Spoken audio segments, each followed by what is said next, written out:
ସଭାକବି ଗଙ୍ଗାଧର ମେହେର ଓଡ଼ିଆ ସାରସ୍ୱତ ଜଗତର ଜଣେ ଅନନ୍ୟ ଅସାଧାରଣ ସ୍ରଷ୍ଟା।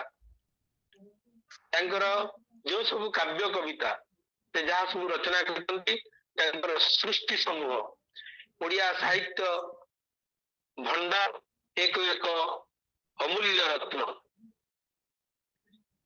ସମଗ୍ର ଓଡ଼ିଆ ଭାଷା ଏବଂ ଜାତି ପାଇଁ ସେ ହେଉଛନ୍ତି ଗର୍ବ ଏବଂ ଗୌରବ।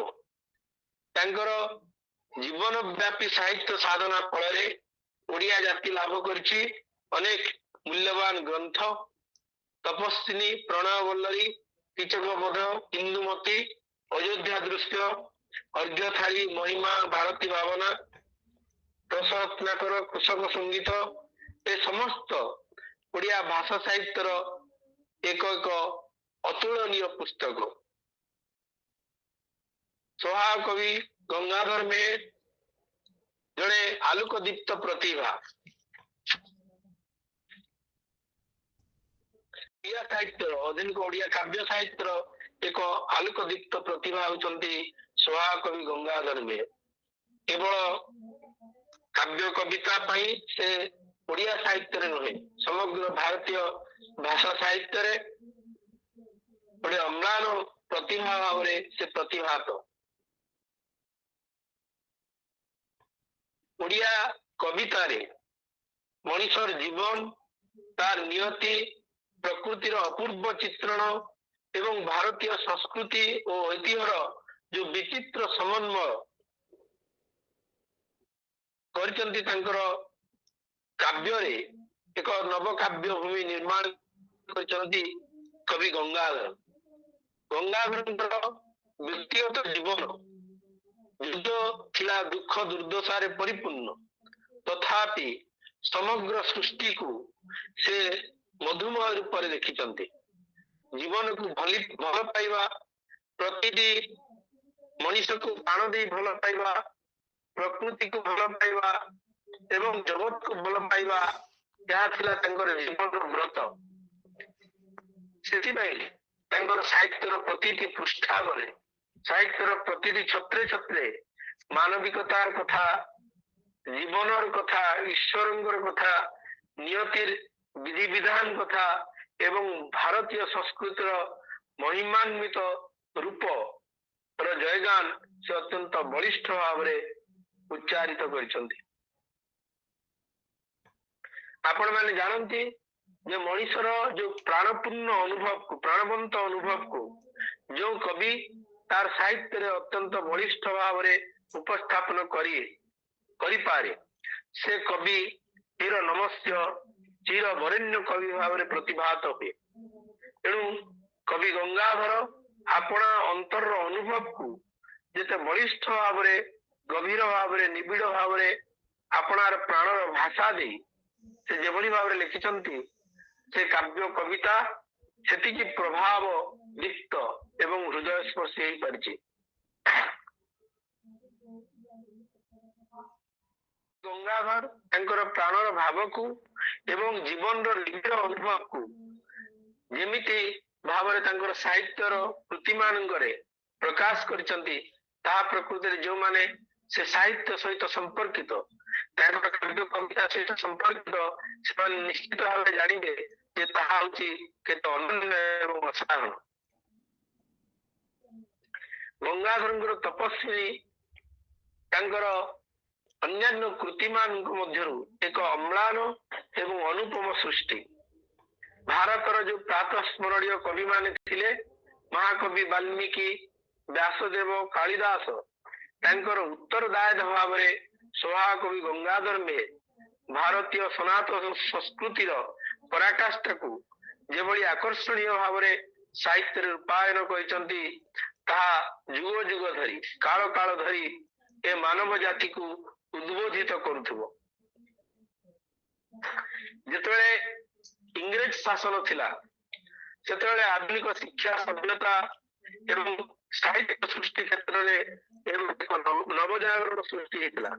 ସେତେବେଳକୁ ବହୁ କବି ଲେଖକ ପାଶ୍ଚାତ୍ୟ ସଂସ୍କୃତି ଏବଂ ପରମ୍ପରାକୁ ଗ୍ରହଣ କରି କାବ୍ୟ କବିତା ଲେଖୁଥିବା ବେଳେ ସଭାକବି ଗଙ୍ଗାଧର ଭାରତୀୟ ସଂସ୍କୃତି तार ऐतिह्य तार परंपरा एवं तार आदर्श को पृष्ठपोषकता करी तार आदर्शर पृष्ठपोषकता करी से लिखिले तपस्विनी प्रणवल्लरी।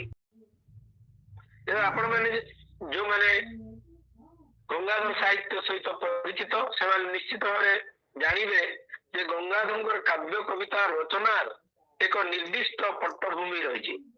तपस्विनी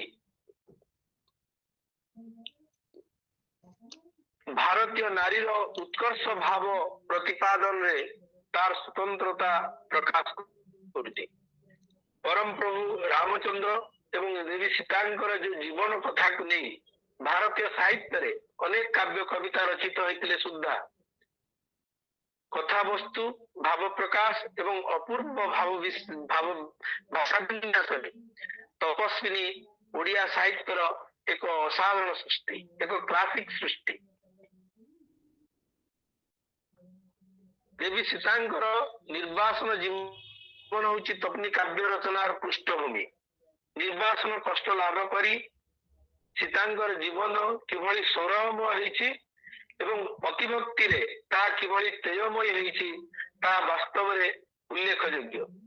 सीता मिथ्या अपवाद रे स्वामी द्वारा परित्यक्ता होइतिले हे स्वामींकर हृदयर प्रेम को से ठीक भाव रे बुझी पारिथिले एवं निर्वासन को निजर भाग्य दोष बोली भावी पति प्रेम एवं पतिभक्ति को से किपरि दृढ़तर एवं उच्चतर करथिले ताहाई तपस्विनी काव्यर प्रतिपाद्य विषय एवं वनवास को अतिहित साधिनी तपस्या रे परिणत करिबा एवं समग्र जीवन जड़े तपस्विनी भली जीवन यापन करिबा एटा होची देवी सीतांकर जीवन रो महत्वपूर्ण दिग। देवी सीता जो सौरभमय जीवन तांकर जो जीवन दर्श पाठक हृदयंगम करबा मात्रे तार प्राण गभीर भाव आलोड़ित हुए। निर्वासन कष्ट लाभ करी सुद्धा कौन समय प्रभु श्रीरामचंद्र दोष से संदर्शन करूना बरं निर्वासन दंडरे दंडिता हुई प्रिय अनुज लक्ष्मण ठारू निर्वासन दंडिता बोली जानिबा परे मध्य से संज्ञाहीन ही पड़िचंती। मात्र संज्ञा फेरिबा परे अभियोग नहीं आपत्ति नहीं संज्ञा फेरी पाइबा परे आखि खोली खुचंती ये दिशिला सकल दिग रामचंद्रमय बसिछंती प्रभु होई विषन्न हृदय जुग्म करे आगे उभा सुधीर लक्षण होइछि दुहिंक नेत्र लुटक झरण।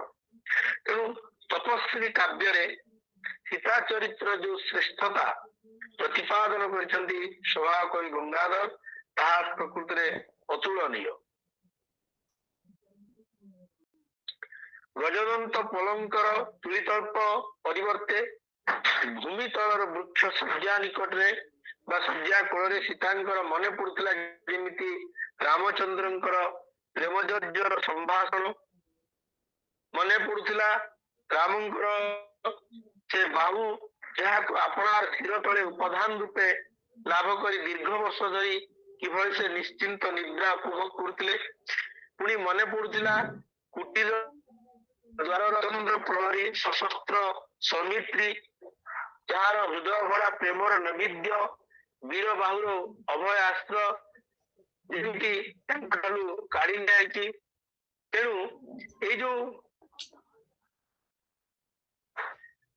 सौमित्रंकर जो चित्र बा प्रभु रामचंद्रंकर जो चित्र जो अपूर्व प्रकाश गंगाधर देइचंती तीन जनकर जो व्यक्तित्व महान पराकाष्ठा प्रदर्शन करछंती ताहा प्रकृति अतुलनीय। गंगाधर तपस्विनी रे देवी सीतांकर जो महनीय व्यक्तित्व अपूर्व प्रकाश उच्छ्वसित भाव प्रकाश करछंती।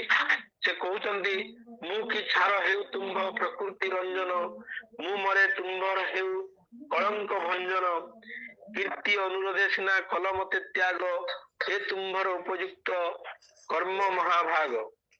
ଗର୍ଭେ ମୋର ଥୋଇଅଛ ଯେ ରତ୍ନ ନିଧାନ, ନ କହିଲ ତାର କ୍ଷଣେ କି ପ୍ରତି ବିଧାନ। ପରଜା ରଞ୍ଜନ ବ୍ରତେ ଅଟ ତୁମ୍ଭେ ବ୍ରତି, ମୁଁ ସହଧର୍ମିଣୀ ତୁମ୍ଭ ପଦାଙ୍କେ ମୁଁ ଗତି।